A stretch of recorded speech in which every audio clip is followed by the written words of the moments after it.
Hello, everyone, and welcome to Fitness for Farm Life, presented to you today by myself, Rachel Jarman, a rural rehabilitation coordinator for the Ohio AgrAbility Project. And I'm also joined by Laura Ackerman, a disability services coordinator for the Ohio AgrAbility Project, OSU Extension, and College of Food, Agriculture, and Environmental Sciences. Today, we're going to talk to you about Fitness for Farm Life. Ohio AgrAbility's mission is to promote success in agriculture for Ohio's farmers and farm families who are coping with a disability or a long-term health condition.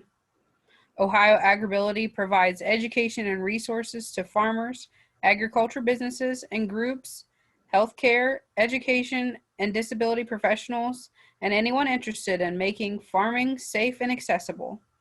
You can learn more at agrability.osu.edu.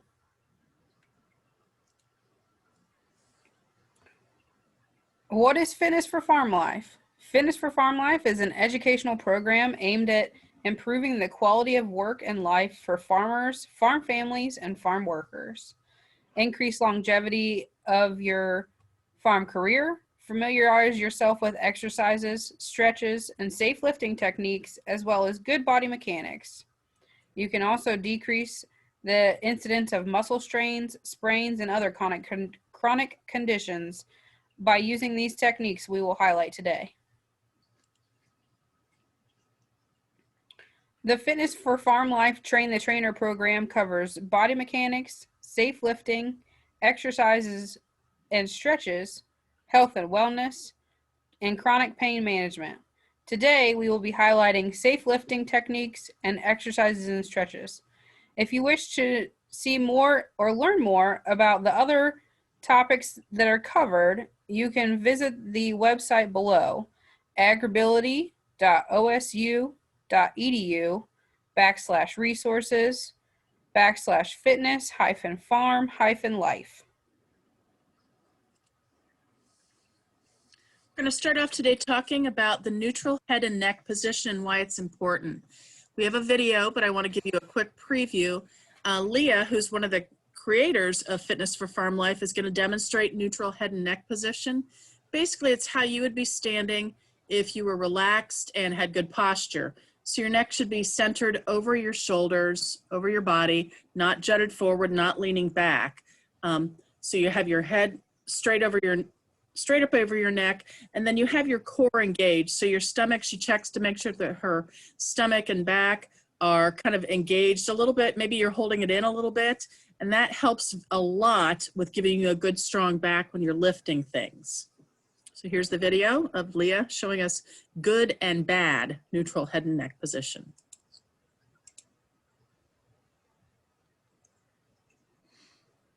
Here's the good one, and then she goes into a very exaggerated slump forward. Most of us probably don't slump that much, but that's definitely bad body position there. Don't do that. So first we're going to talk about safe lifting. You've all heard the phrase, lift with your legs, not with your back. But if you're like me, you don't really know what that means. Or I know now because I've gone through Fitness for Farm Life. So to start off with, you should have a wide stance. Your feet should be about shoulder width apart with your head in that neutral position that we just saw. You want to keep the object that you're lifting close to your body and in line with your nose and toes. You do not want to twist. You don't want to stand facing one way and then twist your torso with that object and set it down. That's a really good way to hurt your back. So line up with your nose and toes. Oh, go back. Line up with your nose and toes. Use your stomach, bend at your legs, not your back. So you're going to crouch down, or you're going to kneel down, or use one leg and kneel on one leg. Knee. Use your stomach muscles. So breathe, kind of hold your stomach muscles in, but breathe out as you're lifting. If you hold your breath, that's a good way for your back to get injured because you're holding your breath and you're not really using your torso and your legs to lift. But you want to use the strongest part of your body, which is your legs, to do most of the work.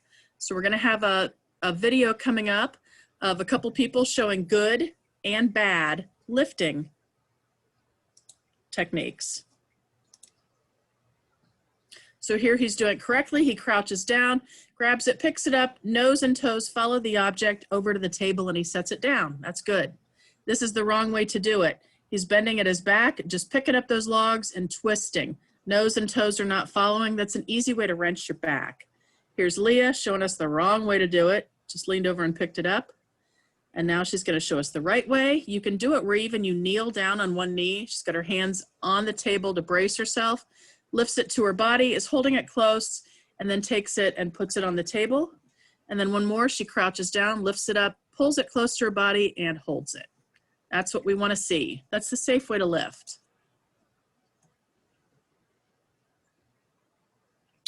So as a farmer, I myself often try to think of all the weekly activities that I could be doing that fall into these physical activity goals that we should set for ourselves.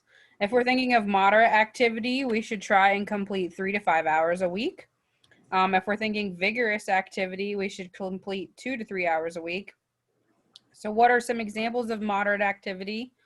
Walking your fields, checking for weed pressures, checking for emergence, maybe now that we're getting closer to harvest, checking for dry down, see if the field's ready to be harvested, maybe fixing your equipment, sitting down and standing up numerous times off of a stool or something like that, cleaning some stalls or bedding stalls, feeding animals, anything that makes you breathe a little bit harder than just sitting in your armchair. When we think of vigorous activities, some of these activities could include baling hay, lifting and moving heavy objects, anything that makes you breathe hard, mucking stalls, cleaning out animal pens, using a pitchfork, you name it, anything that makes you breathe a lot harder than just a brisk walk. So some of the stretches and exercises that we're looking today include the neck stretch, shoulder shrugs, upper back and triceps stretch, a chest stretch, waybacks, side bends, hamstrings, which is the back of the thigh stretch, quadricep, which is the front of the leg stretch, and a calf stretch.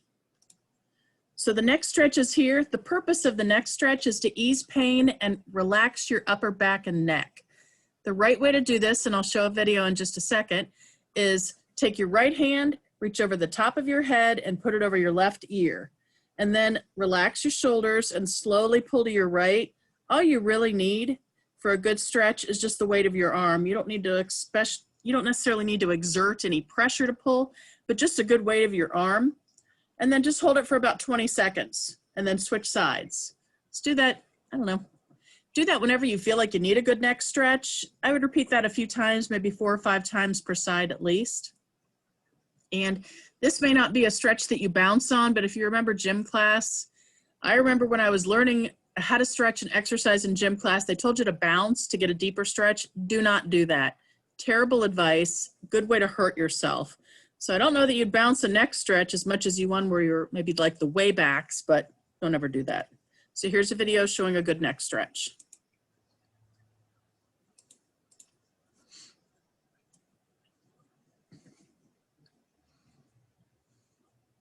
And if you'll notice, Leah's keeping her head centered. She's in that neutral position where her head is centered over her shoulders and neck. She's not jutted forward or back. And then there's Andrew, another creator of our Fitness for Farm Life, giving us a good demo on neck stretches.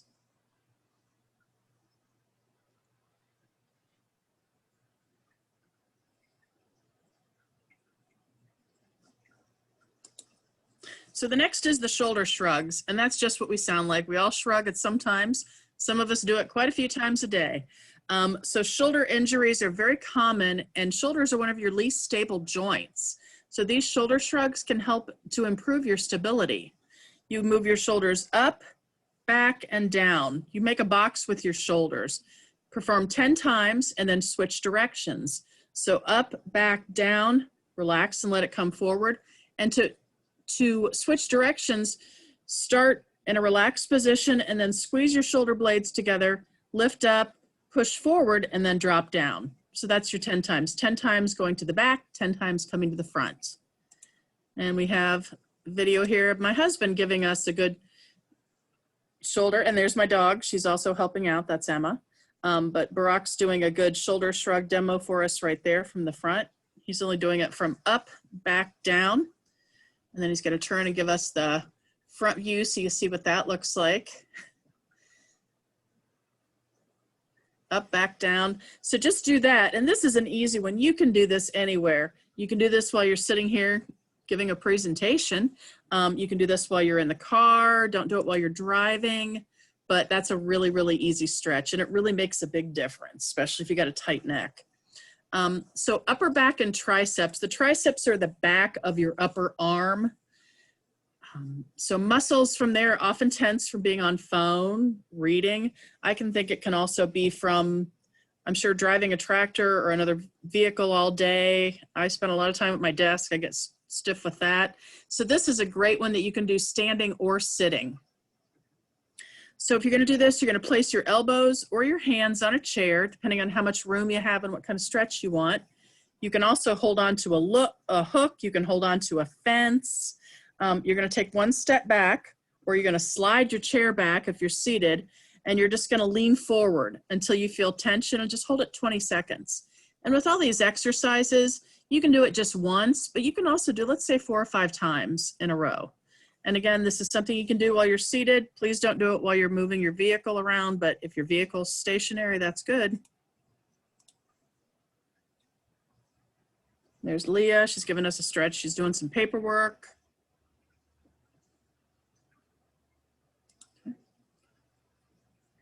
Here we go again.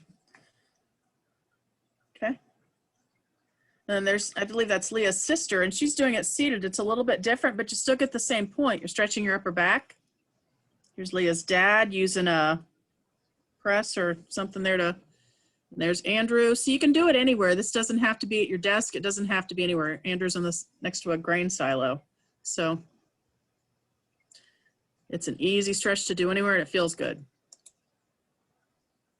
So our chest stretch, the purpose of this is to open your chest for better posture and breathing. You're going to place both hands on the back of your head, and you're going to push your elbows back as far as they can go while you stick your chest out. So hands on the back, and then just push your elbows towards your back as far as you can. Hold it, don't bounce, hold for 20. Do that a couple different times. There's Andrew again, doing a good chest stretch. So he's just pushing, just push to your comfort level. Don't make it hurt. There's my husband again doing this. We can see him from profile. He's giving a good push back there. Don't do it till it hurts, but just do it till you feel a comfortable stretch. Got Andrew's sister and mom showing us how to do that there.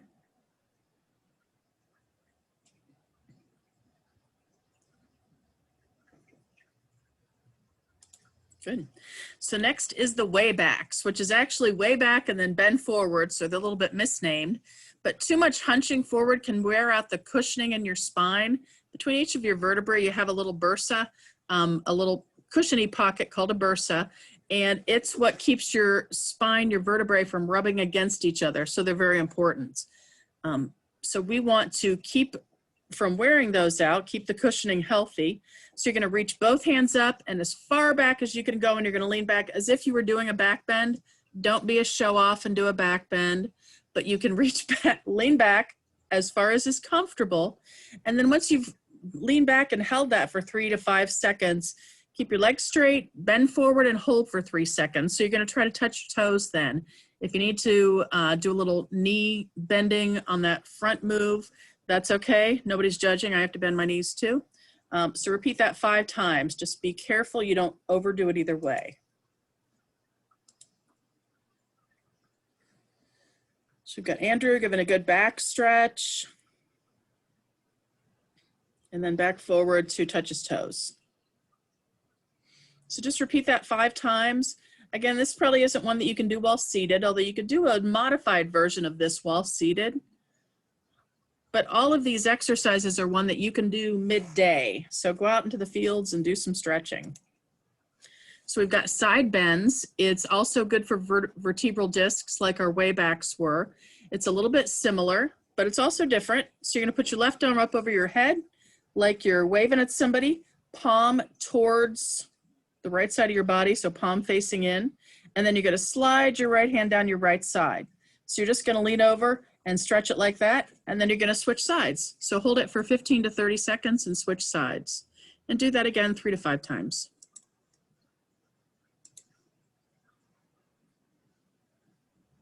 We got one here, he's doing this seated. And you can also do that where modify it. If you don't have room to stretch your arm out that much, just reach up and grab your elbow. We've got Leah's dad here doing a good stretch in the workshop. Here's Andrew again. So he's reaching down just to his comfort level. That's how far over he's stretching. If you're not comfortable stretching that far, don't. Overdoing it is not going to help anything. Make sure your feet are kind of wide braced apart so you can give yourself a good balance also. There's my husband again.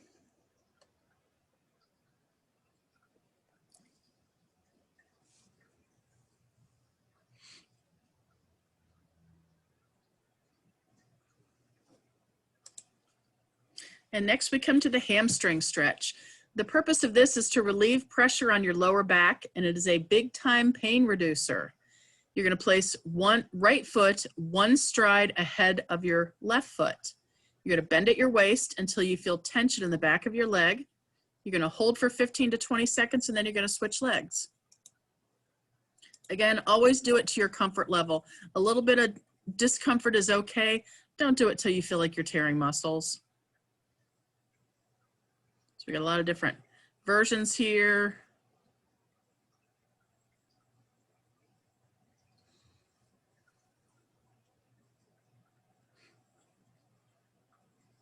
You can do that seated. So when you're seated, you're just stretching out your leg and leaning forward and stretching and feeling a good stretch in your leg there.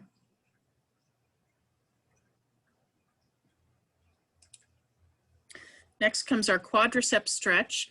This eases stiffness and tension in the back and the legs, and it also improves posture. So you're going to bring your right heel, you're going to stand both feet down there, you're going to lift up your right leg, bring the right heel up to your right hand, and keep that left leg straight. And then you're going to grab onto that right foot, and if you need a balance with something, no shame in that. Grab onto a fence or a wall or whatever it is. Hold for 20 seconds and switch. Now, if you're like me and you can't quite get your leg up high enough to grab it, I've also used a belt, like a belt or a rope or something to loop around my foot just to pull it up so that it's close to the back of my thigh and I can get a good stretch that way. So do whatever you're comfortable with. Important to keep yourself balanced. You don't want to fall while you're doing this. So you're going to hold it for 20 seconds and then you're going to switch sides.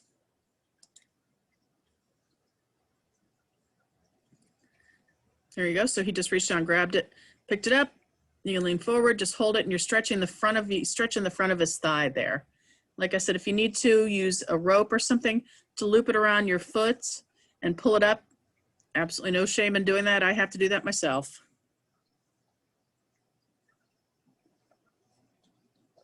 But it's important that you keep your balance. Unless you've got terrific balance, hold on to something to stay upright. It would be counterintuitive for you to fall.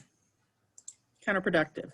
So next is our calf stretch. The purpose of this is to stabilize the ankle and relieve tension within the calf. So you're going to place your arms straight out on a stable vertical surface. You're going to face a wall, reach your arms out and put it on that. Take one large step back, and you're going to bend with your, you're going to take one large step back and you're going to bend your left leg slightly, keeping your right leg straight. Hold for 20 and then switch. So it's important in this one that you do have something to balance on. So there he is, left leg forward, right leg back, and he's stretching his right calf.